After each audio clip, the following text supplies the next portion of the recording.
ಮಾಧವಾನಂದ ಪ್ರಭು ಕಿ ಜೈ. ಇವತ್ತಿನ ದಿವಸ ಯಕ್ಕಂಚೆ ಗುರುದೇವ ಆಶ್ರಮದಲ್ಲಿ 25ನೇ ವರ್ಷದ ಸತ್ಸಂಗ 22ನೇ ವರ್ಷದ ಸತ್ಸಂಗ ಕಾರ್ಯಕ್ರಮ. ಇಲ್ಲೆಲ್ಲ 4-5 ಗಂಟೆಯಿಂದ ಊರೊಳಗೆ ಪ್ರದಕ್ಷಿಣೆ ಉತ್ಸವ, ಈ ಒಂದು ಬ್ರಹ್ಮ ವೇದಿಕೆ, ಇಲ್ಲೆಲ್ಲ ಬೀಳೂರದ ಪೂಜ್ಯರು ಹಾಗೂ ಚಿಂಚಲೆಯ ಪೂಜ್ಯರು, ಗುರುಪಾದ ಶರಣರು, ಎಲ್ಲ ಮಹಾತ್ಮರು ಇಲ್ಲಿವರೆಗೆ ಸಾಕಷ್ಟು ಅನುಭವದ ಮಾತುಗಳನ್ನು ಹೇಳಿದ್ದಾರೆ. ಮಾನವ, ಮಹಾಮಾನವ, ದೇವಮಾನವ. ಅವರ ಬೀಳೂರು ಪೂಜ್ಯ ಮಹಾಸ್ವಾಮಿಗಳು ಒಂದು ಪುಣೆ ತಾಸು ಹೇಳಿರ್ಬೋದು, ಅದ್ರ ಸಹಿತ ಯಾವುದೇ ವಿಷಯಾಸಕ್ತ ಶಬ್ದಗಳಿಲ್ಲ. ಮಾನವ, ಮಹಾಮಾನವ, ದೇವಮಾನವ. ಗುರುಗಳ ಸ್ಮರಣೆ, ಗುರುವಿನ ಜೊತೆಗೆ ಒಡನಾಟ. ಅವ್ರು ಹೇಳ್ತಾರೆ, ನ ಗುರು ಅಧಿಕಂ, ನ ಗುರು ಅಧಿಕಂ ಮತ್ತೆ. ಗುರುವಿನಕ್ಕಿಂತ ಶ್ರೇಷ್ಠ ಜಗತ್ತಿನ ಯಾರಿಲ್ಲ. ಗುರುವಿನ ಮಾಡ್ಕೋರಿ, ಉಪದೇಶ ತಗೋರಿ. ಅದು ಹೇಳ್ತಾರೆ, ಮಾನವ ಜನ್ಮ ದೊಡ್ಡದು, ಹಾನಿ ಮಾಡಲು ಬೇಡ ಹುಚ್ಚಪ್ಪಗಳಿರ. ಈ ಮಾನವ ಜನ್ಮದ ಶ್ರೇಷ್ಠತೆಯನ್ನು ಅಧ್ಯಾತ್ಮದಿಂದ ಮಾತ್ರ ತಿಳ್ಕೊಳ್ಳೋಕೆ ಶಕ್ಯತೆ ಅನ್ನೋದನ್ನು ಬಹಳ ಒತ್ತು ಕೊಟ್ಟು ಹೇಳಿದರು. ಅವರೆಲ್ಲ ಈ ಒಂದು ನಾಡಿನ ಮಹಾಪುರುಷರ ಒಂದು ಸನ್ನಿಧಾನದೊಳಗೆ ಬೆಳೆದಂಥವರು. ಸಿದ್ದೇಶ್ವರ ಅಪ್ಪಾಜಿಯವರ ಸನ್ನಿಧಾನದೊಳಗೆ ಅವರು ಸೇವೆಯನ್ನು ಮಾಡಿದಂಥವ್ರು, ಅವರಿಗೆ ಆ ಊಟ ಉಪಚಾರದ ಸೇವೆಯನ್ನು ಮಾಡಿದಂಥವ್ರು. ಯಾಕಂದರೆ ಅವ್ರು ಹೇಳ್ತಾರೆ, ಜ್ಞಾನಿಗಳು ಇವೆಲ್ಲ ಮಹಾತ್ಭಾಗ್ಯ ಹತಾಶಾಲಿ ತರಿ ಬಹುಗುನಾಯಿ ಜಾಣತಲೆ. ಎಲ್ಲ ಭಾಗ್ಯಗಳು ನಮಗೆ ಸಿಕ್ಕಾಗ ಅದನ್ನು ಯಾವ ರೀತಿ ಉಪಯೋಗ ಮಾಡ್ಕೋಬೇಕು ಅನ್ನೋದು ತಿಳಿಯಂಗಿಲ್ಲ ಮನುಷ್ಯನಿಗೆ. ಆದರೂ ಇಂಥ ಒಂದು ಭಾಗ್ಯ.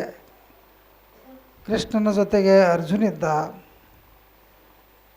ಇನ್ನು ರಾಮಾವತಾರದೊಳಗೆ ಅಲ್ಲೆಲ್ಲ ಹನುಮಂತಿದ್ದ ಸೇವಾ ಮಾಡಲಿಕ್ಕೆ, ಜಾಮವಂತಿದ್ದ. ಹಂಗೆ ಇವೆಲ್ಲ ಒಂದೊಂದು ಅವತಾರ ಮಾಡ್ಲಿಕ್ಕೆ ಬಂದಂಥ ಒಬ್ಬ ಮಹಾಪುರುಷರು. ಅವರ ಮಲ್ಲಿಕಾರ್ಜುನ ಮಹಾಶಿವಯೋಗಿಗಳು ಇಂಚಿಗೇರಿ ಮಠಕ್ಕೆ ಮ್ಯಾಗ ನಾವು ಸಣ್ಣವರಿದ್ದಾಗ ಬರ್ತಿದ್ರು.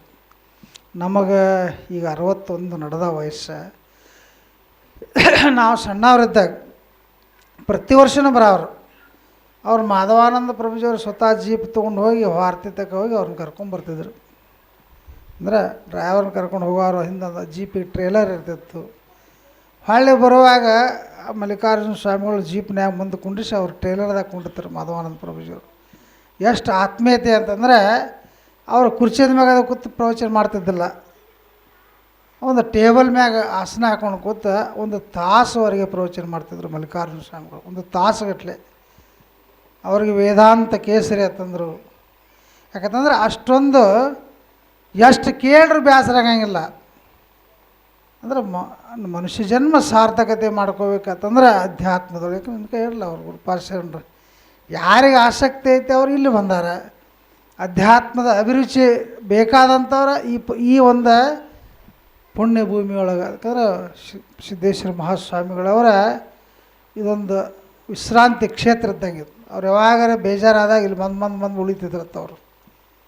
ಮತ್ತು ನೀ ಮೆಟ್ಟಿದ ದರೆ ಪಾವನವೇ ಅಂತ ನಾವೆಲ್ಲ ಹೇಳೋ ಟೈಮ್ದಾಗ ಅವರೆಲ್ಲ ತುಳಿದಾಡಿದ ಭೂಮಿ ಒಳಗೆ ಈ ಭೂಮಿ ಸ್ಪರ್ಶ ನಾವು ಸ್ವಲ್ಪ ಮಾಡ್ಕೊಂಡಿವಪ್ಪ ಅಂತಂದ್ರೆ ನಾವೆಲ್ಲ ಪುಣ್ಯ ಜೀವಿಗಳಾಕ್ತೀವಿ.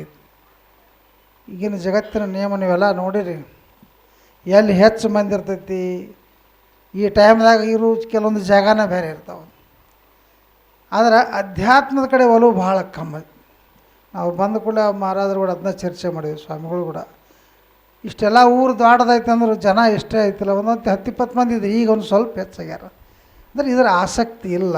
ಇವರೆಲ್ಲ ಶ್ರೀಶೈಲ ಸಾವ್ಕಾರವರು ಅವರೆಲ್ಲ ಹಾರುಗೇರಿಯಿಂದ ಬಂದಾರು. ಇಲ್ಲಿ ಸ್ವಲ್ಪ ಇದ್ರಾಗ 50% ಮಂದಿ ದೂರಿಂದನೇ ಬಂದಾರ. ಹೊರಗಿನವ್ರು ಭಾಳ ಮಂದಿ ಇದ್ದಾರೆ. ಅದು ಅಧ್ಯಾತ್ಮದ ಅಭಿರುಚಿ ಉಳ್ಳಂಥವ್ರು. ಮನುಷ್ಯನಿಗೆ ಅವ್ರು ಹೇಳಿರಲ್ಲ, ಶ್ರೀಗಳು ಹೇಳಿ ಬೀಳೂರು ಶ್ರೀಗಳು, ಶ್ರೀಮಂತಿಕೆ ಸಂಪತ್ತು ಇದೆಲ್ಲ ನಾಶವಂತ. ಇದನ್ನು ಸಿದ್ದೇಶ್ವರ ಅಪ್ಪಾಜಿಯವ್ರು ಭಾಳ ಚಂದ ಹೇಳ್ತಿದ್ರು. ಒಬ್ಬ ರಾಜ ದೊಡ್ಡ ಅರಮನೆಯೊಳಗೆ ರಾಜ್ಯಭಾರ ಮಾಡ್ತಿರ್ತಾನೆ. ವಜ್ರ ವೈಢೂರ್ಯಗಳ ಸಂಪತ್ತು ಸಾಕಟ್ಟಿರ್ತೈತಿ. ಅಲ್ಲಿ ಏನಪ್ಪ ಅಂತಂದ್ರೆ ಅವಾಗ ರಾಜನ ಅಂದ್ರೆ ರಾಜ ಬಂಗಾರದ ಮಂಚ ಇರ್ತೈತಿ, ಬಂಗಾರದ ಸಿಂಹಾಸನ ಇರ್ತೈತಿ. ಅವನ್ನೆಲ್ಲ ನೋಡಿ ಅವನ ಮನಸ್ಸು ಏನು ಹೇಳ್ತೈತಿ ಅಂದ್ರೆ, ಈ ರಾಜ್ಯ ನನ್ನದು, ಈ ರಾಜ್ಯಕ್ಕೆ ಅಧಿಪತಿ ನಾನು, ಈ ಸಿಂಹಾಸನ ನನ್ನದು, ಎಷ್ಟು ಐಶ್ವರ್ಯ ಸುಖಭೋಗಿದ್ರೆ ನಂದು ಅಂತನ್ನೋದು. ಆವಾಗ ಆ ರಾಜ್ಯ ಮತ್ತು ಆ ಸಿಂಹಾಸನ ಇವನು ನೋಡಿ ನಗತೈತದ. ಅವ್ರು ಸಿದ್ದೇಶ್ವರ ಅಪ್ಪಾಜಿಯವ್ರು ಅವ್ರ ಶಬ್ದ ಇದ್ರೊಳಗೆ ಯೂಟ್ಯೂಬ್ದಾಗ ನಾ ಕೇಳಿದ್ದು. ಆ ಸಿಂಹಾಸನ ನಗತೈತತ್. ಯಾಕಂದ್ರೆ ಯಾಕೆ ನಗತೈತಂದ್ರೆ, ನಿನ್ನಂಥವ್ರ ಎಷ್ಟೋ ಮಂದಿ ಬಂದರು ಈ ರಾಜ್ಯ ನಂದಂದ್ರು, ಈ ಸಿಂಹಾಸನ ನಂದಂದರು. ಅದ್ರ ಮ್ಯಾಗ ಕೂತರು ಒಂದು 10 ವರ್ಷ 20 ವರ್ಷ 50 ವರ್ಷ ಕೂತರು, ಕೊನೆಗೆ ಬಿಟ್ಟು ಹೋಗಿಬಿಟ್ರು. ತೊಗೊಂಡಂತೂ ಯಾರೂ ಹೋಗಂಗಿಲ್ಲ. ಹೇಳಿರಲ್ಲ ಅವ್ರು ಗುರುಗಳು, ಒಂದು ಇಡೀ ಮಣ್ಣು ಒಯ್ಯಕ್ಕೆ ಸಿಕ್ಕಿಲ್ಲ, ಒಂದು ಗುಟಕ್ಕೆ ನೀರು ಒಯ್ಯಕ್ಕೆ ಸಿಕ್ಕಿಲ್ಲ, ನೀ 1000 ಕೋಟಿ ಗಳಿಸಿಟ್ರು ಅದ್ರಾಗಿಂದ ಒಂದು ಗುಂಜಿನ ಒಯ್ಯಕ್ಕೆ ಸಿಕ್ಕಿಲ್ಲ. ಹೆಂಗೆ ಬಂದಿದ್ದೀವಿ ಹಂಗೆ ಹೋಗೋದೈತಿ. ಆದ್ರೆ ಇರುವಂಥ ಸಮಯವನ್ನು ನಮ್ಮ ಜೀವನದಲ್ಲಿ ಪ್ರಪಂಚದ ಜೊತೆಗೆ ಪಾರಮಾರ್ಥ. ಅವ್ರು ದಾಸಬೋಧದಾಗ ರಾಮದಾಸ್ ಮಾರವ್ರು ಹೇಳ್ಯಾರ, ಪ್ರಪಂಚ ಮಾಡೋಕ್ಕೇನು ಬೇಡ ಅಂದಿಲ್ಲ. ಈಗ ಪ್ರಪಂಚ ಎಲ್ಲರೂ ಸನ್ಯಾಸಿಗಳಾಗಕ್ಕೆ ಹೆಂಗೆ ಶಕ್ಯೈತಿ. ಪ್ರಪಂಚ ಆದಿ ಪ್ರಪಂಚಕರಾವ ನೀಟಕ್ಕೆ ಮಗ ಗ್ಯಾವೆ ಪಾರಮಾರ್ಥ ವಿವೇಕ. ಪ್ರಪಂಚದೊಳಗಿದ್ರು ಸಹಿತ ಹೆಂಗೆ ಹೆಪ್ಪು ಹಾಲಿಗೆ ಕೊಡಲು ತುಪ್ಪು, ಅದರೊಳಗಾಗಿ ತುಪ್ಪು ಕೂಡುವುದೇನು ಹಾಲಿನೊಳು, ನಿಷ್ಪಕ್ತಿ ನಿಜರೂಪ ಆದಂಥ ಪುರುಷನು ಅಪ್ಪಿ ಸಂಸಾರಕ್ಕೆ ಒಳಗಾಗನು. ಪ್ರಪಂಚದೊಳಗೆ ಇರ್ತಾನೆ, ಮಕ್ಕಳ ಹಿಡಿತಾನೆ, ಒಂದು 120 ಎಕರೆ 100 ಎಕರೆ ಜಮೀನು ಗಳಿಸ್ತಾನೆ. ಆದರೆ ಸಹಿತ ಈ ಪ್ರಪಂಚಕ್ಕೆ ಮುಂದೆ ಹೋಗಿ ಅದನ್ನು ಆ ಗುರು ಉಪದೇಶ ಪಾರಮಾರ್ಥದೊಳಗೆ ಬೆರ್ತಪ್ಪ ಅಂತಂದ್ರೆ ಅದರೊಳಗೆ ಇದ್ದು ಇಲ್ಲದಂಗೆ ಇರ್ತಾನೆ. ಹೆಂಗೆ ಹಾಲಿನೊಳಗೆ ತುಪ್ಪ ತಯಾರಾಕೈತಿ, ಹಾಲಿನೊಳಗಿನ ತುಪ್ಪ ನಮ್ಮ ಕಣ್ಣಿಗೆ ಕಾಣಂಗಿಲ್ಲ. ಆದ್ರೆ ಸಹಿತ ಆ ಹಾಲವನ್ನು ಕಾಸಿ ಹೆಪ್ಪು ಹಚ್ಚಿ ಕಡಿದು ಪರಿವರ್ತನೆ ಆಗ್ತದೆ, ಬೆಣ್ಣೆ ಆಗಿ ತುಪ್ಪ ಆಗಿ ಪರಿವರ್ತನೆ ಆದಂತ ಅದೇ ತುಪ್ಪನ್ನು ಹಾಲನ್ನ ಹಾಕಿದ್ರೆ ಅದ್ರಾಗ ಕೂಡಂಗಿಲ್ಲ, ತೇಲ್ತೈತಿ. ಅದರೊಳಗೆ ಏನು ಮಾಡಿದ್ರು ಕೂಡಾಗಿಲ್ಲ. ಹಂಗೆ ಈ ಮನುಷ್ಯ ಜನ್ಮನೂ ಅಷ್ಟೇ ಶ್ರೇಷ್ಠವಾದದ್ದು. ಪ್ರಪಂಚ ಐತಿ, ಪ್ರಪಂಚ ಎಲ್ಲರಿಗೂ ಐತಿ, ಹೆಂಡ್ರದಾರ ಮಕ್ಕಳದಾರ, ಪ್ರಪಂಚ ಐತಿ. ಇದು ಹೇಳ್ತಾರಲ್ಲ, ಕ್ಷಣದ ಸುಖಕ್ಕಾಗಿ ಜಾಣ ನೀ ಕೆಡಬೇಡ, ಅಣು ಮಾತ್ರ ಸುಖವಿಲ್ಲ. ನಾವೆಲ್ಲ ಕ್ಷಣದ ಸುಖಕ್ಕಾಗಿ ಬನ್ನತ್ತಿದ್ದೀವಿ. ಅವರೆಲ್ಲ ಇಲ್ಲಿವರೆಗೆ ಮಹಾತ್ಮರು ಹೇಳಿದ್ದು ಅದ ಶಬ್ದನ. ನಾವು ಕ್ಷಣಿಕ ಸುಖ, ಅದು ಇನ್ನೂ ನನಗೆ ಬೇಕು, ಇದು ನನಗೆ ಬೇಕು, ನಾ ಏನೋ ಶ್ರೀಮಂತ ಆಗ್ಬೇಕು, ಇನ್ನೂ ಸಂಪತ್ತು ಗಳಿಸ್ಬೇಕು, ಶ್ರೀಮಂತ ಆಗ್ಬೇಕು. ಆದರೆ ಅದೆಲ್ಲ ಗಳಿಸೋಕೆ ನಮಗೇನು ಬ್ಯಾಡ ಅಂದಿಲ್ಲ ಯಾರು. ನೀ ಏನೋ ಮಾಡು, ಆದರೆ ಅಧ್ಯಾತ್ಮದೊಳಗೆ ಬೆರೆತು ಮಾಡು ಅಂತ ಈ ಒಂದು ವಿಶೇಷವಾದಂಥ ಸಂಪ್ರದಾಯ ಇದು. ಅವರೆಲ್ಲ ಮಲ್ಲಿಕಾರ್ಜುನ ಸ್ವಾಮಿಗಳು, ಸಿದ್ದೇಶ್ವರ ಅಪ್ಪಾಜಿಯವರು, ಯಾಕಂದ್ರೆ ನೋಡ್ರಿ ಅವರೆಲ್ಲ ಪ್ರವಚನ ಮಾಡಾಕತ್ತಾರಂದ್ರೆ ಲಕ್ಷಗಟ್ಟಲೆ ಜನ ಕೂತು ಕೇಳ್ತಿದ್ರು, ಆನಂದ ಪಡ್ತಿದ್ರು. ಅವ್ರು ಹೇಳೋದು, ಗುರುಗಳು ಹೇಳೋದು ಶಬ್ದ ಬರೀ ಸಿದ್ದೇಶ್ವರ ಅಪ್ಪಾಜಿಯವ್ರ ಬಾಯಲ್ಲೇ ಬರೋದು. ಏನೈತೆ ಪ್ರಪಂಚದ ಸುಮ್ಮ ಆನಂದದಿಂದಿರೋದು, ಸುಮ್ಮ ನಕ್ಕೋತಿರೋದು, ಸುಮ್ಮ ಆನಂದದ ಮುಂದೆ ಯಾವುದೂ ಇಲ್ಲ ಅಂತ ಹೇಳ್ತಿದ್ರು. ಪ್ರಪಂಚದ ಒತ್ತಡಕ್ಕೆ ನಮಗೆ ತ್ರಾಸ ಆಕೈತೆ, ಆದರೂ ಸಹಿತ ಆನಂದ. ಅವರು ಪ್ರತಿಯೊಂದು ಪ್ರವಚನದಾಗೂ ಬರೀ ಆನಂದ, ಸಮಾಧಾನ, ಶಾಂತಿ ಸಮಾಧಾನ ಏನು ದುಡ್ಡು ಕೊಟ್ಟರೆ ಸಿಗಂಗಿಲ್ಲ. ಭಾಳ ದೊಡ್ಡ ಮಾರ್ಕೆಟ್ ಅದ, ಭಾಳ ಸಂಪತ್ತಿದ, ಹೋಗಿ ಕೊಂಡು ತೊಗೋತಂದ್ರೂ ಸಿಗಂಗಿಲ್ಲ. ಅದನ್ನು ನಾವು ಇಲ್ಲೇ ಪಡ್ಕೋಬೇಕಾಕೈತಿ. ಎಲ್ಲಿಪ್ಪ ಅಂತಂದರೆ, ಗುರುವೇ ನಿಮ್ಮ ಆಜ್ಞೆಯನ್ನು ಮೀರದೆ ನಡೆದವನು ನರನು ಎನ್ನರಿಬೇಡ ಪರಮಾತ್ಮನವನು. ಯಾರು ಗುರುವಿನ ಆಜ್ಞೆದಾಗ ಬೆರೆತಿರ್ತಾರ, ಗುರುವಿನ ಕಡೆ ಉಪದೇಶ ತೊಗೊಂಡಿರ್ತಾರ, ಹೇಳ್ತಲ್ಲ, ಸ್ಮರಣ ದೇವಾಚಿ ಕರಾವೆ ಅಖಂಡ ನಾಮ ಜಪತ ಜಾವೆ, ನಾಮಸ್ಮರಣೆ ಪಾವಾವೆ ಸಮಾಧಾನ ಅನ್ನೋದು ಅಲ್ಲೇ ಬರ್ತದೆ. ಇದನ್ನು ಬಿಟ್ಟರೆ ಹೊರಗೆ ಎಲ್ಲಿ ಸಿಗ್ತೈತೇನು? ಸ್ಮರಣ ಸದಾಕಾಲ ದೇವರ ಸ್ಮರಣೆಯನ್ನು ಮಾಡೋ, ಅಖಂಡ ನಾಮ ಜಪತ ಜಾವೆ. ನಾವು ಅದೇ ನಿಟ್ಟಿನೊಳಗೆ ಧ್ಯಾನ, ನಿತ್ಯ ನಿಯಮ, ಉಪಾಸನೆ ಮಾಡ್ಲಿಕ್ಕೆ ಕಲಿಬೇಕು. ಅಲ್ಲಿ ಅದನ್ನು ಮಾಡ್ತಾ ಹೋದಾಗ ನಮಗೆ ಸಮಾಧಾನ ಸಿಗತೈತೆ ಅಂತ ಅವ್ರ ಜ್ಞಾನಿಗಳು ಎಷ್ಟು ಒತ್ತು ಕೊಟ್ಟು ಹೇಳಿದ್ದಾರೆ. ಯಾರು ಮಾಡ್ಯಾರ ಅವ್ರಿಗೆ ಅದರ ಅನುಭವ ಐತಿ. ಯಾರು ಬೆಲ್ಲ ತಿಂದಾರ ಬೆಲ್ಲದ ರುಚಿ ಅವ್ನಿಗೆ ಗೊತ್ತಾಕತಿ. ನಾವೆಲ್ಲ ಬೆಲ್ಲ ಆಯ್ತು, ಸಕ್ಕರೆ ಆಯ್ತು, ಜಿಲೇಬಿ ಆಯ್ತು, ಅದರ ಬದಲು 1 ತಾಸು 2 ತಾಸು 4 ತಾಸು ಅದನ್ನು ಮುಂದಿಟ್ಕೊಂಡು ಕೂತ ಇದು ಹಿಂಗೈತಿ, ಇದು ಇಟ್ಟು ಸಿಮಿ ಐತಿ, ಇದು ಇಟ್ಟು ಸಿಮಿ ಐತಿ ಅಂತ ಅನ್ಕೋತ ಕೂತ್ರೆ ತಿಂದು ಆನಂದ ನಮಗಾಗಂಗಿಲ್ಲ. ಯಾವಾಗ ಅದನ್ನು ಬಾಯಾಗ ಇಟ್ಕೊಂಡಾಗ ಹೆಂಗೆ ಆನಂದ ಆಕೈತಿಲ್ಲ, ಬೆಲ್ಲದ ಸವಿ ಆನಂದ ಕೊಡ್ತೈತ್ಲೆ, ಹಂಗೆ ನಾವು ಅವ್ರು ಹೇಳ್ತಾರಲ್ಲ, ಚಿತ್ತ ಸುಚಿತ ಕರಾವೆ ಬೋಲಿಲೆ ಜೀವಿ ಧರಾವೆ ಸಾವಾದ ಹೂವನ್ನು ಬಯಸಾವೆ ನಿಮಿಷ. ಚಿತ್ತ ಸುದ್ದಿ ಹೋತಾ ಶತ್ರು ಮಿತ್ರ ಹೋತೆ ಜ್ಞಾನಿಗಳು ಆಗ್ತದೆ. ಶತ್ರು ಸಹಿತ ನಮ್ಮನ್ನು ನೋಡಿದ ಸಹಿತ ಆನಂದ ಆಕೈತೈತೆ ನಾವು. ಅಂದ್ರೆ ನೀ ಚಿತ್ತ ಸುದ್ದಿಯನ್ನು ಮಾಡಿಕೊಂಡಾಗ ಆ ಚಿತ್ತ ಸುದ್ದಿಯನ್ನು ಮಾಡ್ಕೊಳ್ಳೋದ ಗುರುವಿನ ನಾಮಸ್ಮರಣೆ. ಅದಕ್ಕೆ ಈ ಧ್ಯಾನ ನಿತ್ಯ ನೇಮಕ್ಕೆ ಬಹಳ ಒತ್ತು ಕೊಟ್ಟಾರ ಅವರು ಸಿದ್ದೇಶ್ವರ ಅಪ್ಪಾಜಿಯವರು. ಅವರು ಎಲ್ಲ ಈ ಸಾಧನ ಮಾರ್ಗದೊಳಗೆ, ಯಾಕಂದರೆ ಅಂಥದ್ದೊಂದು ಸಾಮರ್ಥ್ಯ ಇದ್ದಾಗ ಜಗತ್ತು ಬಗ್ಗತೈತಿ. ಅವರ ಕೊನೆಯ ಸಮಯದೊಳಗೆ ನೋಡ್ಬೇಕಲ್ಲ ನೀವೆಲ್ಲ, ಬರೀ ಅವ್ರನ್ನ ನೋಡ್ಲಾಕ ದಿನನಿತ್ಯ ಲಕ್ಷಗಟ್ಟಲೆ ಜನ ಹಾಕ್ಬಿಡ್ತೈತಲ್ಲಿ ನೋಡ್ಲಾಕ. ಅಂದ್ರೆ ಅಂಥದ್ದೊಂದು ಸಾಮರ್ಥ್ಯ ಅವರ ಲಕ್ಷಣದೊಳಗಿತ್ತು, ಮುಖಲಕ್ಷಣದೊಳಗಿತ್ತು. ನೋಡಿ ಆನಂದ ಪಡೋಣಪ್ಪ, ಮಹಾತ್ಮರನ್ನು ಸಂತರನ್ನು ನೋಡಿ ಆನಂದ ಪಡೋನು, ನೋಡಿ ತೃಪ್ತ ಆಗೋಣತ್ತ. ಹಂಗೆ ಇದೊಂದು ವಿಶೇಷವಾದಂಥ ಸಂಪ್ರದಾಯ. ಅವರೆಲ್ಲ ಸಿದ್ದೇಶ್ವರ ಅಪ್ಪಾಜಿಯವರು ಹೇಳ್ರಿ 82 ವರ್ಷಗಟ್ಟಲೆ ಬದುಕಿದ್ರು. ಯಾಕಂದರೆ ಎಷ್ಟೊಂದು ಪರಿಶುದ್ಧವಾಗಿ ಬದುಕಿದ್ರು. ನಾವೆಲ್ಲ ಏನೋ ಯಾವ್ದು ಈಗಿನ ಜಗತ್ತಿನ ನೇಮ ಅಂತೂ ಭಾಳ ಹದಗೆಟ್ಟು ಹೋಗಿತ್ತು. ಅವ್ರು ಹೇಳಿ ಇದು ಅಧ್ಯಾತ್ಮ ಅನ್ನೋದು ಯಾವುದೇ ಒಂದು ಜಾತಿಗೆ ಸೀಮಿತವಾದದ್ದಲ್ಲ. ಕೆಲವೊಂದು ಇದು ಸೀಮಿತನೂ ಆಗೈತಿ ಅದರೊಳಗೆ. ಕೆಲವೊಂದು ಜನ ನೋಡ್ಬೇಕು, ಅದಕ್ಕೆ ಅದನ್ನು ಕೊಡ್ರಿ, ಇದಕ್ಕೆ ಇದನ್ನು ಕೊಡ್ರಿ. ಇದು ಅಧ್ಯಾತ್ಮ ಜೀವಿಗಳು ರಾಜಕಾರಣಿಗಳ ಜೊತೆಗೆ ಬೆನ್ನು ಹತ್ತಿರ ದಿಕ್ಕು ದಿವಾಳಿ ಆಗಿ ಹೋಗೋದಾಕೈತಿ. ಅಧ್ಯಾತ್ಮ ರಾಜಕಾರಣ ಯಾವಾಗೂ, ಯಾಕಂದ್ರೆ ನೋಡ್ರಿ ನೀವು, ಯಾರು ರಾಜಕಾರಣಿಗಳಿಗೆ ಜೋಲು ಸೋಸ್ಕೊತ ಬೆನ್ನು ಹತ್ತಾರೆ ಅವ್ರದ್ದು ರಗಡು ಅಪಮಾನ ಆಗ್ಲಾಗತ್ತೈತಿ, ಏನೆಲ್ಲ ಆಗ್ಲಾಗತ್ತೈತಿ, ಕಣ್ಣಿಗೆ ಕಾಣ್ತದೆ. ಯಾಕಂದ್ರೆ ಅಷ್ಟೊಂದು ನಿಸ್ಪೃಹ ಉಳಿಬೇಕು. ಅಧ್ಯಾತ್ಮ ಜೀವಿಗಳು ಪೀಠಾಧಿಪತಿಗಳು ಅಷ್ಟು ನಿಸ್ಪೃಹದಿಂದ ಬದುಕಿದಾಗ ಮಾತ್ರ ಶಕ್ಯತೆ. ಅಂಥದನ್ನು ಕಲಿಸ್ತಿದ್ರು ಅವರು ಸಿದ್ದೇಶ್ವರ ಅಪ್ಪಾಜಿಯವರು. ಯಾರಿಗೆ ಎಂದೂ ಹಿಂಗೆ ಕೈ ಮಾಡಿಲ್ಲ ಅವರು. ಇವರು ನಮ್ಮ ಎಂ ಬಿ ಪಾಟೀಲ್ರು ಹೇಳ್ತಾರೆ. ಅವರ MLA ಆದ ನಂತರ ನೀರಾವರಿ ಮಂತ್ರಿ ಆದ ನಂತರ ಅವ್ರು ಹೇಳಿದ್ರತ್ತವ್ರು. ಅವರು ಒಂದು ಕಡೆ ಕಾರ್ಯಕ್ರಮದಾಗ ಕೂತಾಗ ನಮ್ಮಲ್ಲಿ ಬಂದಿದ್ರು, ಎಂ ಬಿ ಪಾಟೀಲ್ ಬಂದಾಗ ಹೇಳಿದ್ರು ಅವರು, ಸಿದ್ದೇಶ್ವರ ಅಪ್ಪಾಜಿ ಅವ್ರು ನನ್ನ ಕಡೆ ವಚನ ತೊಗೊಂಡಾರ, ನೀ ಎಲ್ಲಿ ದೊಡ್ಡ ದೊಡ್ಡ ಮದುವೆಗಳಿಗೆ ಹೋಗಬೇಡ, ಯಾವಲ್ಲಿ ದೊಡ್ಡ ಸತ್ಕಾರ ಇಟ್ಕೊಂಡ್ರು ಆ ಸತ್ಕಾರಕ್ಕೆ ಹೋಗಬೇಡ, ಎಲ್ಲಿ ಸತ್ತಲ್ಲಿ ಕಟ್ಟಲ್ಲಿ ಸಹಿತ ನಿನಗೆ ಅನುಕೂಲ ಆದ್ರೆ ಹೋಗ ಬಿಟ್ಟುಕರೆ, ಆದ್ರೆ ಸಹಿತ ಈ ಭಾಗವನ್ನು ಸಮೃದ್ಧ ನಾಡವನ್ನಾಗಿ ಮಾಡು, ಪ್ರತಿಯೊಬ್ಬರಿಗೆ ಕುಡಿಲಾಕ ನೀರನ್ನು ವ್ಯವಸ್ಥೆಯನ್ನು ಮಾಡು, ಅಂದರೆ ನೀರಾವರಿಯನ್ನು ಮಾಡಪ್ಪ ಅಂಥೇಳಿ ಅವರಿಗೆ ಅಭಯ ಹಸ್ತ ಕೊಟ್ಟರು. ಅಂದ್ರೆ ಹಂಗೆ ಆಶೀರ್ವಾದ ಮಾಡಿದರು. ಅದನ್ನು ಅವರು ಎಂ ಬಿ ಪಾಟೀಲವ್ರು ಅದನ್ನು ಮಾಡಿ ತೋರಿಸಿದವರು. ಹಂಗೆ ಇಷ್ಟೊಂದು ನಿಷ್ಠೆಯಿಂದ, ಯಾಕಂದರೆ ಅಧ್ಯಾತ್ಮದೊಳಗೆ ಭಾಳ ಶಕ್ತಿ ಐತಿ. ಗುರುವಿನ ಆಜ್ಞಾದೊಳಗೆ ನಾವು ಯಾರು ಬದುಕ್ತೀವಿ ನಮ್ಮ ಜೀವನದಲ್ಲಿ, ಯಾಕಂದ್ರೆ ನಮ್ಮ ಮನುಷ್ಯ ಭಾಳ ದಿವಸ 8 ವರ್ಷ ಬದುಕ್ತಿಟ್ಟು ಏನೇನೇನೋ ಕಲ್ಪನೆಗಳಿರ್ತಾವೆ ನಮ್ಮದು. ಅವ್ರು ಹೇಳ್ತಾರಲ್ಲ, ನಾಳೆ ಎಂಬವನ ಮನೆ ಹಾಳು, ನಾಳೆ ತನಕ ಜೀವಿಸಿರುವುದು ನಿಜವೇನು ಹೇಳು. ನಾಳೆ ಮಾಡ್ರೆ ಆತಾರೆ, ಈ ಸಪ್ತಾಹ ಮಾಡತ್ತಾರೆ, ಕಾರ್ಯಕ್ರಮ ಮಾಡತ್ತಾರೆ, ಕೆಲವೊಬ್ಬರು ಬಂದಿರಂಗಿಲ್ಲ. ನಾಳೆ ಹೋದ್ರೆ ಆತದ, ನಾವು ಹೊತ್ತು ಹೊಡ್ದು ಹೋತಂದ್ರೆ ಏನು ಮಾಡೋಣ, ಹೋತಂದ್ರೆ ಮುಗಿದು ಹೋದಾಗದ.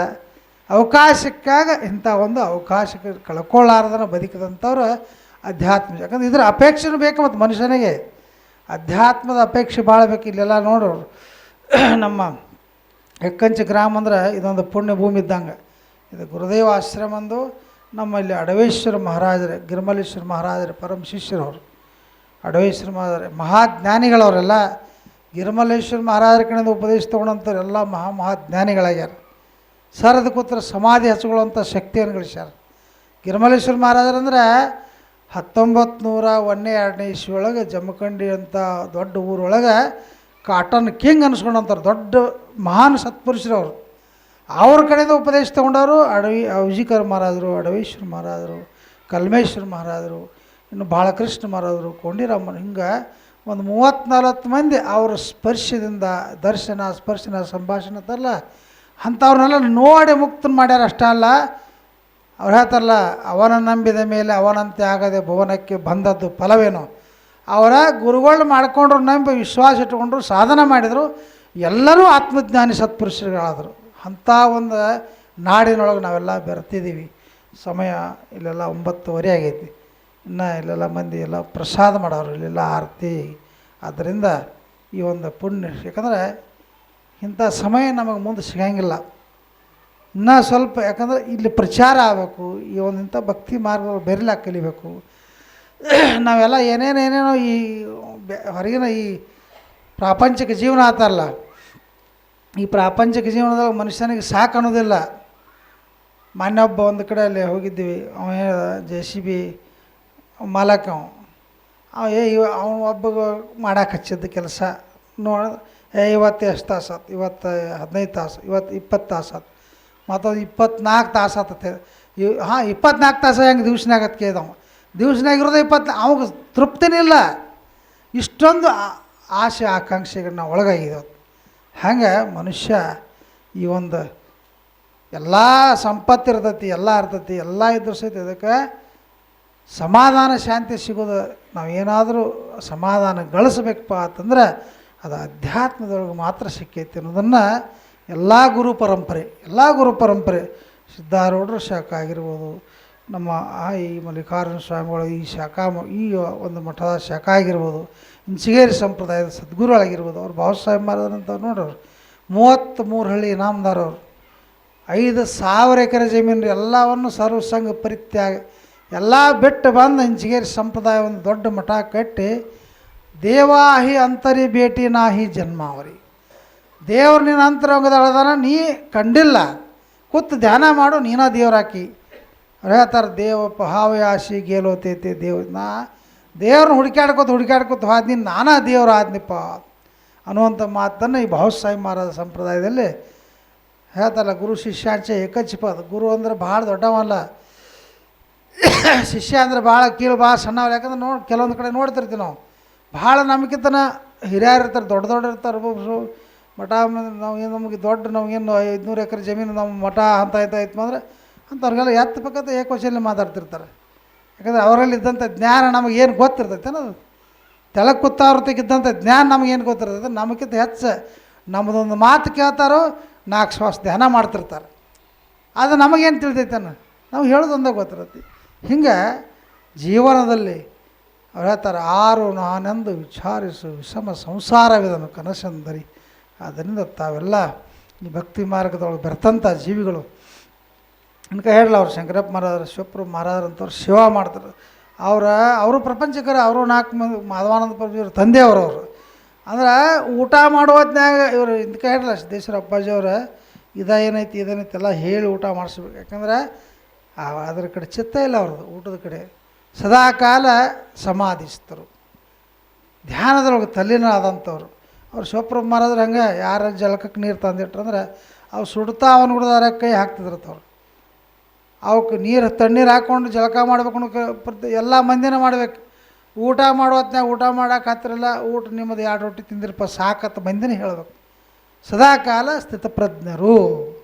ಅಂಥ ಒಂದು ಸ್ಥಿತಪ್ರಜ್ಞೆ ಅವಸ್ಥೆಯನ್ನು ಪ್ರತಿಯೊಬ್ಬರು ಪಡ್ಕೊಳ್ಳೋಕೆ ಶಕ್ಯ ಐತಿ. ಯಾರು ಆ ಜಾತಿ ಈ ಜಾತಿ ಮೇಲಕ್ಕೆ ದೊಡ್ಡವನಿಗೆ ಸಣ್ಣವ್ಗೆ ಏನೇನೂ ಸಂಬಂಧ ಇಲ್ಲ. ಇವೆಲ್ಲ ನಮ್ಮ ಕಲ್ಪನೆಗಳು. ಯಾರು ಕೂತು ಧ್ಯಾನ ಮಾಡ್ತಾರಲ್ಲ ಅವ್ರಿಗೆಲ್ಲರಿಗೂ ಆ ಪ್ರಾಪ್ತ ಆಗುವಂಥ ಶಕ್ತಿ ಈ ಒಂದು ಅಧ್ಯಾತ್ಮದೊಳಗೆ ಐತಿ ಅನ್ನೋಂಥದ್ದನ್ನು ಎಲ್ಲ ಮಹಾತ್ಮರು ಹೇಳ್ತಾ ಬಂದಿದ್ದಾರೆ. ತಾವೆಲ್ಲ ಇದೆಲ್ಲ ಗುರುಪಾದ ಶರಣರು ಇದೊಂದು ಕಾರ್ಯಕ್ರಮ ಹಮ್ಮಿಕೊಂಡಾರೆ. ಇನ್ನೂ ನಾಳೆ ಇದರ ಮಂಗಲ